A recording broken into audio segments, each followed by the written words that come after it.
The way that I felt about craft and life in general was, I don't give a fuck what you think, you know? I don't care what you think about me. I had come from an environment with very little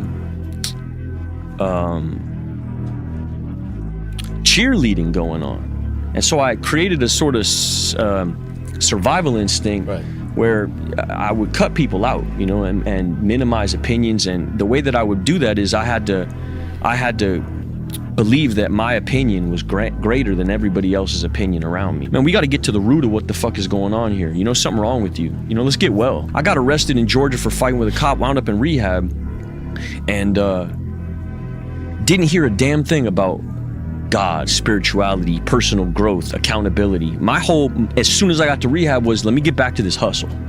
So I started writing a script in rehab. That's how fucking mad I was. I wasn't listening to no therapy. I had been therapized my whole life that it felt like, you want me to focus on the problem?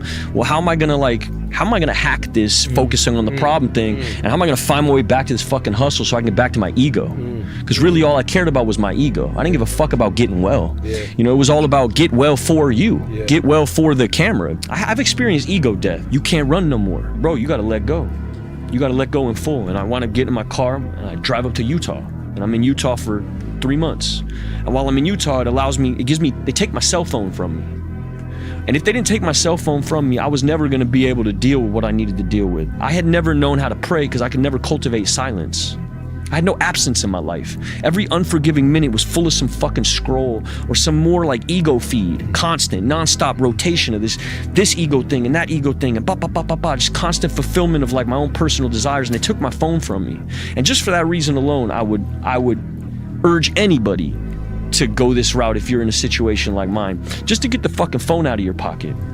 And what that gave me was time to like really assess what had been my operating systems. What had been like the motivational force in my life, which was always me. It was always ego. It was always even the smallest decision to even go into everything, food, everything you eat, everything was ego. Everything was ego. I would eat that not because it tasted good, but because it would do this or do that, you know? And when do you become a man? When you get a driver's license? Like, what do we do? You're 16, we give you a driver's license. Okay, well, like, you get a job? Like, when do you become a man? You become a man when you become responsible for other people. And part of that is taking accountability. I grew up in a culture that told me going to war made you a man. Going to prison and coming back makes you a man. Making $1 million makes you a man, you know? And it doesn't. And you don't know it till you've done all these things and realize, damn, I'm still a little fucking boy. Or been around people who've been there a bunch of times. Also, my definition of warrior has changed. Me too. Like, you know, I didn't really know what that meant. And really, it's about bringing others back. And that's my whole fucking mission, dog, really. Is just to like, dudes who've been where I've been or something similar, just know it gets better. It does, like, it don't make no sense. It doesn't make no sense. It's irrational. It doesn't make any sense on paper that I could have joy in abundance in my life, that I could feel any kind of joy in my life after being what I've been. Pain is an adhesive, bro. If you've been through it, you can connect to people, period. And rock bottom. Bottom isn't when you experience the worst moment of your life. Definitely. Bottom is when you change. It's about what you do with it once it happens. So like, you know, I had no love in my life. I had no purpose in my life. My whole purpose, as you know, was just craft. It was just, I'm gonna be good at this thing, and that's all that I have. The only thing I care about in life is being a good actor. And that's such a vapid, shallow existence. And he said, welcome to AA. And he said, I need you to go home and clear out, like clear the decks. And I'm like, nah, man, like for me, and I don't know if you felt this way, but every woman was the one for me. There was never a two. If you liked me, you were the one. And he's like, well, look, man, I'll tell you what, you know, you can keep doing it your way or you can try some new shit, because the way that you're living, you're fucked. You're fully fucked. You're doomed, is what he said. You're doomed. That was the word. And I flipped to this page. He made me flip to this doctor's opinion we got in our book. And in the doctor's opinion, or how our book starts, it mentions the word doomed. And he's like, this isn't like another AA guy. This is a doctor telling you you're doomed if you don't figure this shit out. And he goes, to put it in perspective, if you went to Kaiser Permanente right now, and they sat you down and put your, x-rayed you and put your x-ray up on a light board, and you looking at a picture of your clavicle, and the doctor said, hey man, you see that gray spot just above your chest cavity? You're doomed. And you wouldn't be thinking about the job that you got to get to, or the girl you got to hold on to, or where you're going to go for Father's Day, or you immediately, your whole life would get very small, and the only rational response to that kind of information is, well, what do I do? And I'm driving back from the beach back to where I'm living, and I get out of my car and her bags are packed. She's on her way out. And something in me, from having heard what I just heard, what feels like this is now I can't get no lower. I hear this like I can't call it. And it becomes like the most diplomatic breakup I ever had in my life. And I say, what can I do? And can I get you a car? And she goes, no, don't worry about it. Go get well. I just want to give you one more opportunity, if you want it, just to speak about your wife, man, and just about what she means to you, and her path and her relationship with all this. I know she's been a part of your life for a long time, but just if you feeling it, just speak on her. Yeah, well,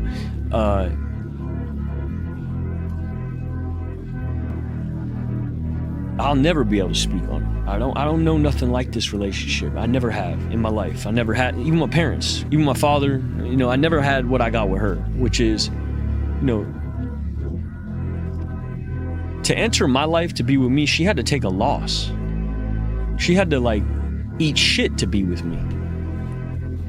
To be with me, she had to re-enter being a part of my life. She had to take a hit. In ways that I've spoken about before, and in other ways too, probably, And what I know love to be is selfless, loving action. And I've never known anything as loving or as selflessly active as what this woman did for me in my life.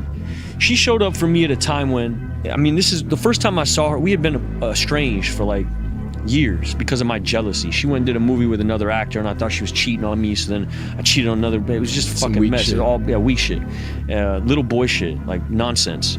And we hadn't talked for 2 years when all this shit hit, and I wound up at this rehab, right, in Utah, and they do something called Family Week, and every week on a Sunday, everybody who's involved in the program has their family show up on these Skype calls, and everybody will show up in the same room, and your mother, your father, your brother, your sister, your wife, your friends, whatever. Just you and the people? Or no, it's you, the whole squad of you that are in this group, 12 of us in my class. Everyone's family. Everyone's family pops up on the screen. And week 1, no one shows up for me, no one. They got the calls, I know they got the calls, but no one showed up. My mother, my father, no one showed up. Manager, friends, no one showed up. Week 2, same thing. So I'm sitting in this room, and even the person who's therapizing me, she's starting to feel like this. She's empathizing with where I'm at. Everybody else in the room, we got a dude who this isn't just alcoholics and shit. This is fucking arsonists and child predators and all kind of wild people in this group, right? And they got people showing up for them, and I don't have nobody showing up for me. And week 2, week 3, I'm there 90 days, so I'm there for a clip. And there comes a point where Family Week comes around, I say to my therapist, I'm not gonna go. I don't want to subject myself to this shit. I'm on a path, and let me just stay here. I don't want to keep reminding myself of how fucked my situation is. And she says, no, I think you should show up this week. And I show up thinking, all right, my mom's gonna be on there. My mom will be on. And Mia is on the screen. And, ugh. You don't deserve that kind of shit. You know what I mean? You don't deserve that kind of shit. I don't deserve that kind of shit. I done put her through years and years of fucking nonsense, bro. Just and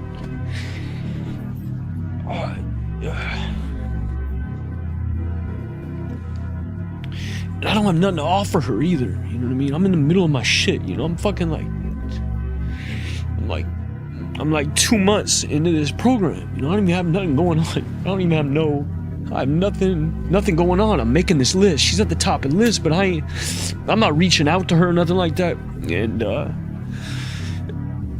And you heard her voice, like she's like a fucking angel, you know what I mean?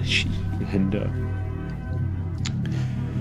everybody does their shit and I'm fucking gone, you know? And so they let her go first because I can't even fucking believe. And they all know because I ain't had no family show up for me. And she unmutes and she's like, hi, Shia. You know, and it's like, she's prepping a movie. She ain't got no fucking time for this, you know? But she found time and she said, hi, Shia. And we just smiled. We had nothing else to say. But she saved my fucking life, dog. Like, before the kid, before the job, before God, before any religion, before a laugh, before a laugh, before Bo, before a phone, before anything, was this woman's face. And there wasn't no promises made, wasn't no long conversation being had, nothing. Just her presence, the ministry of presence. Sometimes that's all you need to offer a person who's in a situation like that, is like, just to be present. And she was present for me at a time when I didn't deserve to have nobody in my life. She's a real one, man. She's a real one. And I'll never be able to.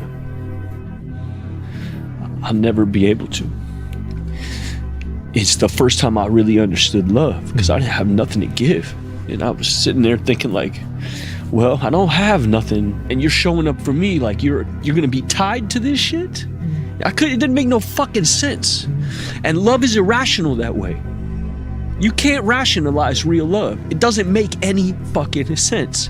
And I had spent my whole life trying to rationalize it. Yeah, she gave me hope, bro, when I was really like running on fumes. I wasn't running on empty, but I was running on fumes. I'd had a sponsor in my life who was he was saying, yo, be patient, the shit will show up. Miracles will show up. This was another miracle. Bags packed is a miracle, you know? Them laughing in the car is a miracle. My wife's face on the Skype call is a miracle. The shit starts to add up where, you know, it becomes this like, it creates faith. You will be father? Yeah, in March. And what do you think the best gift a father could give a daughter is? Unwavering stability, the Rock of Gibraltar, unmovable, unshakable. I think of it this way. I think it's true for men and women. When a little kid goes to a park and they've never been to a park before and they see a bunch of little kids playing and mommy and daddy are right here, they go out 2 or 3 steps and they get scared and they come back and they grab the hand and the hand is there. And then they go out a little bit further and they take 10 steps and then they get scared and then they come back and they grab for the hand and the hand is there. That's a parent. I'm always here. No matter what, I'm always here.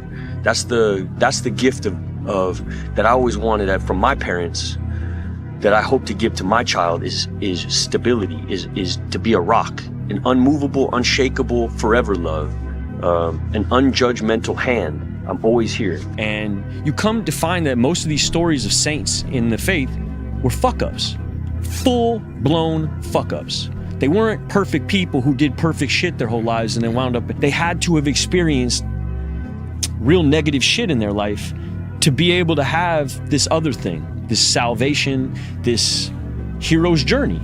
They're explaining saints to me, it's like the hero's path, you know? And I'm a writer, I'm in my head, you know, what is my hero's journey? I'm always asking myself, well, what? And this is sort of, and I always thought it was gonna be through the craft. That my hero's journey was kid from the bottom, came to Hollywood with no fucking training, and now I'm like, you know, working with these people and this, and I'm doing that. And that was my hero's journey, and it was so curt, it was so blunt and lazy.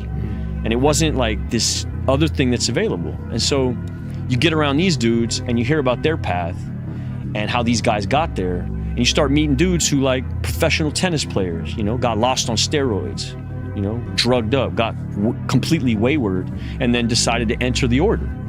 And so these are dudes who know something about competitive sports. They know about like ego in the way that I do. The only people I've ever been able to feel like I'm close to in terms of the way that I deal with my craft is athletes. It's sports figures. And you find that a lot of sports figures are deeply insecure people. You know, you get respect based on what you can do and how hard you work. And sports is like that. And that's a shitty way to live, because everything that comes to you is based on you and what you do. And if everything in your life surrounds you and is centered on you, you become a fucking a vapid, self-interested, selfish, self-centered human being. How could you not? The world is happening in front of you. The default setting already is that you're completely self-absorbed. But then when you're involved in a meritocracy, like working for commission, basically, then it's all about your efforts. Your efforts dictate how your life is gonna go. Yeah, and that really is my purpose in life now, is to like be able to express the reality of my life, that you could be where I just was. Now I don't need to be anything. I don't need to be a certain this or a certain that to have permission to have friends, or a wife, or anything. Like I deserve it. And that's a hard thing to say, that you deserve love when on paper, no, you don't. For 90 days, and in that 90 days, I made a list of all these people that I had hurt, and I mean, a bunch of shit happened, but I came out and just hit the ground running, trying to make amends, trying to right these wrongs. This is also still a part of that. There's some people who don't want to talk to me, you know, and I understand that, and so my purpose now is to be patient.